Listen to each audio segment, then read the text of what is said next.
እሺ፣ እንኳን በደህና መጣችሁ። የዛሬው ጥልቅ ውይይታችን የሚጀምረው ከአንድ በጣም ትልቅ ምናልባትም የማይቻል ከሚመስል ትዕዛዝ ነው ፍጹማን ሁኑ ከሚለው አደል? አዎ። ወይም ደግሞ ይበልጥ ግልጽ ሆኖ ጠላቶቻችሁን ወደዱ ከሚለው። በእጃችን ያለው ሰነድ ይህንን ትዕዛዝ መነሻ አድርገው ስለ ፍጥረት ዓላማ፣ ስለ ነጻ ፍቃድና ስለ መለኮታዊ ፍቅር አንድ ሰፊ ትንታኔ ያቀርባል። በትክክል። ስለዚህ የዛሬው ተልዕኳችን ይሄ ነው። በተፈጥሯቸው ፍጹም ያልሆኑ ፍጡራን እንዴት ነው ይህንን ፍጹም የፍቅር ትዕዛዝ ሊፈጽሙ የሚችሉት? ይህ ጥያቄ የክርክሩን እምብርት በትክክል ይይዛል።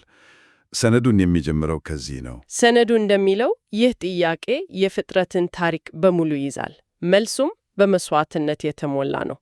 እስኪ ከችግሩን ጀምር። ጠላቶቻችሁን ወደዱ የሚለው ትዕዛዝ ምን ያህል ነው ከባድነቱ? ያው ሰነዱ ይህንን ትዕዛዝ የሚያቀርበው እንደ አንድ የሞራል መመሪያ ብቻ አይደለም። እሺ፣ እንደ ፍጥረት የመጨረሻ ግብ ነው የሚያየው። በማቴዎስ 5 ላይ ሲገለጽ ጠላትን መውደድ ማለት ምንም አይነት የበቀል ስሜት በልብ ውስጥ እስከማይኖር ድረስ መድረስ ነው። ማለትም ጎረቤትን ለመጉዳት ማሰብ እንኳን ማይቻልበት የአእምሮና የልብ ሁኔታ። በትክክል። እንግዲያው ይሄ ስለ ድርጊት ብቻ ሳይሆን ስለ ውስጣዊ ማንነት ነው። ማንም ማንንም ሊጎዳ የማይችልበት ፍጹም ሰላም የሰፈነበት ዓለም ማለት ነው። ልክ ነው። ሰነዱ የተጠናቀቀ ፍጥረት ብሎ የሚጠራው ይህንን ነው። አንድ ፍጡር ሌላውን ፈጽሞ ሊጎዳ የማይችልበት ሁኔታ ሲፈጠር ያኔ የፍጥረት ሥራ ይጠናቀቃል ይላል። ግን እዚህ ላይ ነው ዋናው ፈተና የሚመጣው፣ የነጻ ፍቃድ ጉዳይ። አዎ፣ ነጻ ፍቃድ አላቸው ፍጡራን ሌሎችን ለመጎዳት የመምረጥ ኃይልና ነጻነት አላቸው።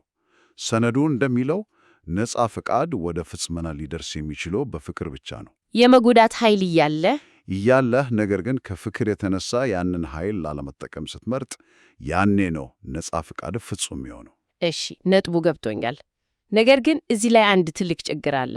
ጽሑፉ ራሱ ፍጡራን ይህ ፍቅር በራሳቸው የላቸውም ይላል። በትክክል። ታዲያ ይሄ ማለት እኮ ትዕዛዙ ሊፈጸም አይችልም ማለት ነው። እግዚአብሔር የሌላቸውን ነገር እንዲያደርጉ እያዘዛቸው ነው። አዎ፣ በትክክል። የክርክሩ መነሻ ይኸው ነው። በራሳቸው ኃይል ሊፈጽሙት አይችሉም። አንድ አይነት አጣብቂያኝ ውስጥ ይገባሉ። እና ይህንን አጣብቂያኝ ማሳየቱ የመለኮታዊውን መፍትሔ አስፈላጊነት ያጎለዋል ማለት ነው። ልክ ጽሑፉ እንደሚለው እግዚአብሔር ራሱ ይህንን ፍቅር ለፍጡራኑ መስጠት አለበት። የሚሰጥበት መንገድስ? ዋናው መንገድ መስቀሉ ነው ይላል። እሺ፣ ወደ መስቀሉ ምጣ። ይህንን ነጥብ በዝርዝር እንየው። መስቀሉ ፍቅርን ያቀርብበት ዘዴ ነው ሲባል እንዴት ነው የሚሰራው? ሰነዱ በጣም ግልጽ የሆነ ቅደም ተከተል ያስቀምጣል። አንደኛ፣ መስቀሉ የእግዚአብሔርን ፍቅር በተጨባጭ ያረጋግጣል። የማይታየው ፍቅር የሚታይና የሚዳሰስ እውነታ ይሆናል። እሺ። ሁለተኛ፣ ይህንን ፍቅር መረዳት ኃጢአትን ወደ መጥላትና ንስሐ ወደ መግባት ይመራል። የፍቅርን ዋጋ ስትረዳ ፍቅርን የሚጻረረውን ኃጢአት ትጠላህላ። ምክንያታዊ ነው። ሦስተኛ፣ እግዚአብሔር ንስሐ ለሚገቡ ሰዎች ይቅርታን ይሰጣል። ከይቅርታው ጋራም መንፈስ ቅዱስን ይሰጣቸዋል። እሺ፣ እዚህ ጋር ነው መሰለኝ ቁልፍ ሐሳቡ ያለው። አራተኛው ነጥብ ላይ መንፈስ ቅዱስ የእግዚአብሔርን ፍቅር በልባቸው ውስጥ ያፈስሳል ይላል። ይህ ማፍሰስ የሚለው ቃል ፍቅሩ ሙሉ በሙሉ ከሰው ቁጥጥር ውጭ የሆነና በቀጥታ የሚሰጥ መለኮታዊ ስጦታ መሆኑን ያጎላል ማለት ነው። ልክ እንደ ሶፍትዌር አፕዴት። በጣም ጥሩ አገላለጽ ነው። አዎ፣ ልክ እንደዛው ነው። ትዕዛዙ በድንጋይ ጽላት ላይ እንደተጻፈ ውጫዊ ሕግ መሆኑ ቀርቶ በልብ ውስጥ የሚጻፍ ውስጣዊ መሪ ይሆናል። እናም አምስተኛው ነጥብ ይህ መለኮታዊ ፍቅር ትዕዛዙን እንዲፈጸም ያስችላቸዋል። በትክክል። ስለዚህ የማይቻል የሚመስለው ትዕዛዝ በመለኮታዊ ስጦታ አማካኝነት የሚቻል ይሆናል። እንግዲያውስ ዋናው ነገር የሰው ጥረት ሳይሆን መለኮታዊ ጣልቃ ገብነት ነው። እዚህ ጋር ነው ነገሩ በጣም አስገራሚ የሚሆነው። ጽሑፉ ይህንን ካብራራ በኋላ ስለ ትንሣኤ ያነሳል። ትዕዛዝ መስጠት፣ ትዕዛዙን ለመፈጸም ኃይል መስጠት። እሺ፣ ነገር ግን ትንሣኤ ከዚህ ሁሉ ጋር እንዴት ይገናኛል? ግንኙነቱ ማስረጃ በሚለው ጽንሰ ሐሳብ ላይ የተመሰረተ ነው። በጣም አመክንዮአዊ ነው። የኃጢአት ደሞዝ ሞት ነው አይደል? አዎ። ስለዚህ ኃጢአት ካለ ሞትን ማሸነፍ አይቻልም። ነገር ግን ኃጢአት ከሌለ ማለትም ትእዛዙ ሙሉ በሙሉ ከተጠበቀ ሞት ኃይል የለውም። ገባኝ። ስለዚህ ትንሣኤ ኃጢአትን ማሸነፍን በተጨባጭ ያረጋግጣል። ይህ ደግሞ በተዘዋዋሪ መንገድ ትእዛዙ መፈጸሙን ያረጋግጣል ማለት ነው። በትክክል። ስለዚህ የሎጂክ ሰንሰለቱ እንዲህ ነው። ፍቅር ትእዛዙን ይፈጽማል። ትእዛዙ ማፈጸም ከኃጢአት ነፃ መሆን ማለት ነው። ከኃጢአት ነፃ መሆን ደግሞ በሞት ላይ ድል መቀዳጀት ነው። እና ትንሣኤ የዚህ ድል የመጨረሻው የማይካድ ማስረጃ ነው። እናም ኢየሱስ የዚህ የበኩራት ፍሬ ነው። አዎ፣ የእሱ ትንሣኤ መጀመሪያው ማረጋገጫ ነው። ትእዛዙ ሊፈጸም እንደሚችል ያሳየ የመጀመሪያው ፍሬ። ግን ሰነዱ እዚህ ላይ አያቆም፣ ይቀጥላል። አዎ፣ በመቀጠል ስለ ሰማዕታት የመጀመሪያ ትንሣኤ ይናገራል። የእነሱ ትንሣኤ ደግሞ ምንን ያረጋግጣል? በወደቀና ደካማ ሥጋ ውስጥ የነበሩ ፍጡራን እንኳን በእግዚአብሔር ጸጋ ትእዛዛቹን መጠበቅ እንደሚችሉ የመጨረሻ ማረጋገጫ ይሆናል ይላል። ይህ ደግሞ ሰይጣን እግዚአብሔር ማይቻሉ ትእዛዛትን ይሰጣል በማለት የሚያቀርበውን ክስ ውድቅ ያደርጋል ሙሉ በሙሉ። እሺ፣ ትንሣኤ የትእዛዙን መፈጸም ያረጋግጣል የሚለው ሐሳብ ግልጽ ነው። ነገር ግን እዚህ ላይ አንድ ጥያቄ አለኝ። ይህ ሁሉ ነገር የተፈጸመ ያለው በደካማ የሰው ልጆች አማካኝነት ነው።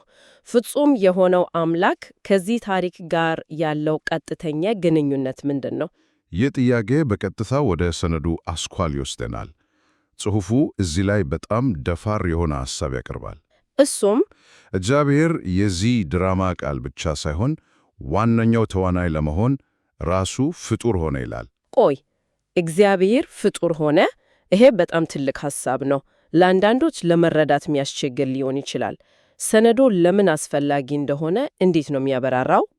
አስፈላጊነቱ የሚመነጨው ከማስመሰል መርህ ነው።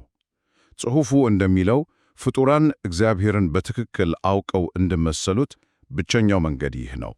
የማይታየውን የማይዳሰሰውን አምላክ እንዴት አድርገው ሊመስሉት ይችላሉ? አይችሉም። ስለዚህ የሥላሴ ሁለተኛው ቃል ቃሉ ፍጡር ሆነ።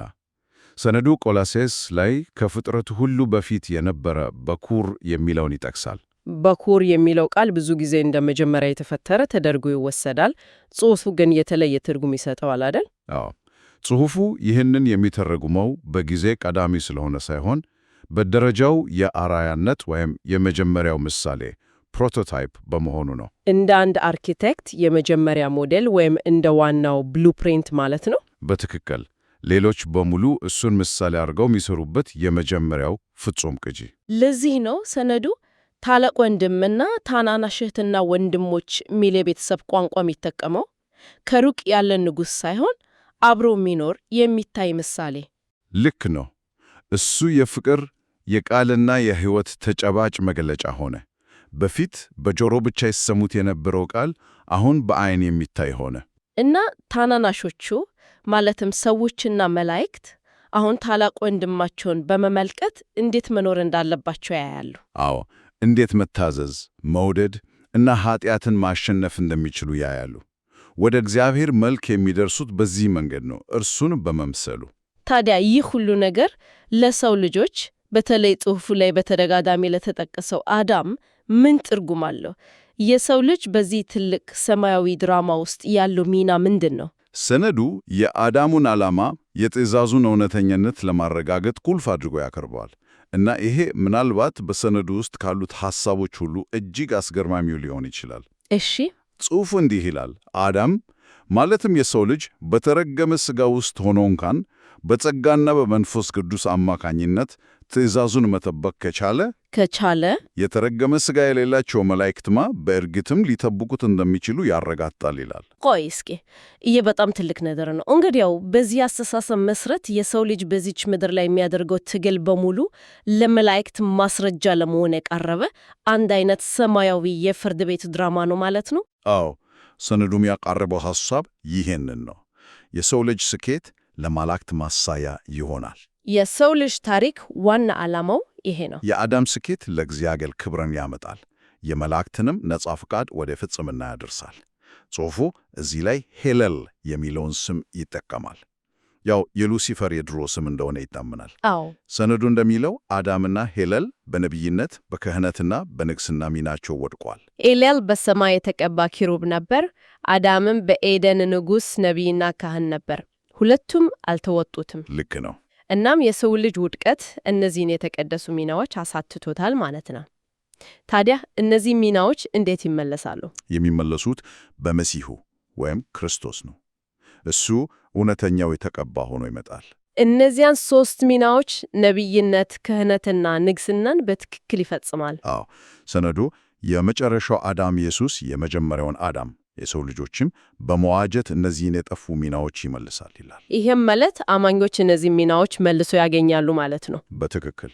በዚህ አመለካከት መሰረት አማኞች የንጉሥ ካህናት እንዲሆኑ ይመለሳሉ። ትእዛዙን ለዓለም እንዲያልኑ፣ ለንስሐ ጥሪ እንዲያደርጉ እና በመጨረሻም በክፉ ላይ እንዲፈርዱ ስልጣን ይሰጣቸዋል። የጠፋው ማንነት ይመለሳል። እንግዲህ ለማጠቃለል እነዚህ ጽሑፎች አንድ ወጥ የሆነ ስነ መለኮታዊ ስርዓት ያቀርባሉ።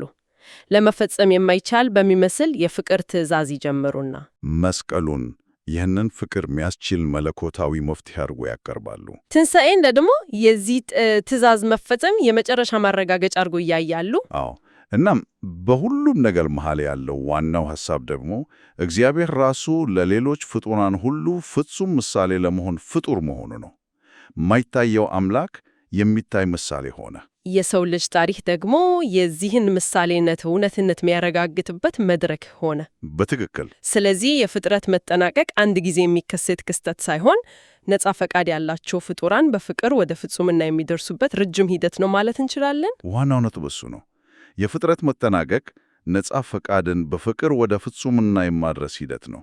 እውነቱን ለመናገር ይህ የአዳም ስኬትና የመላእክት ነጻ ፈቃድ ግንኙነት ለመጀመሪያ ጊዜ ሳነበው በቀላሉ አልገባኝም። በጣም ውስብስብ ሐሳብ ነው። አዎ፣ ብዙ ጥያቄ የሚፈጥር ነው። ነገር ግን የሰነዱም አጠቃላይ አመክንዮ ስንመለከት ሁሉም ነገር እርስ በርሱ የተያያዘ መሆኑን እንረዳለን። እውነት ነው። ሰነዱ ፍጡራን ፍጹማን ቢሆኑም እንኳን ፈጽሞ እግዚአብሔር ሊሆኑ እንደማይችሉ በግልጽ ያስቀምጣል። እነሱ በጊዜና በቦታ ውስጥ ሲኖሩ፣ እግዚአብሔር ግን ከዚህ በላይ ነው። ልክ ነው። ይህ ወደ አንድ የመጨረሻ አሳሳቢ ጥያቄ ይመራናል። ጊዜ ከሌለበትና ከእግዚአብሔር እይታ አንጻር ፍጥረት አስቀድሞ የተጠናቀቀ ከሆነ ፍጡራን በጊዜ ሂደት ውስጥ የሚያጋጥሟቸው ምርጫዎችና ተጋድሎዎች ምን አይነት ተፈጥሮ አላቸው? እኛ የምናደርጋቸው ምርጫዎች እውነተኛ ናቸው ወይንስ አስቀድሞ የተጻፈን ድራማ እየተወን ነው?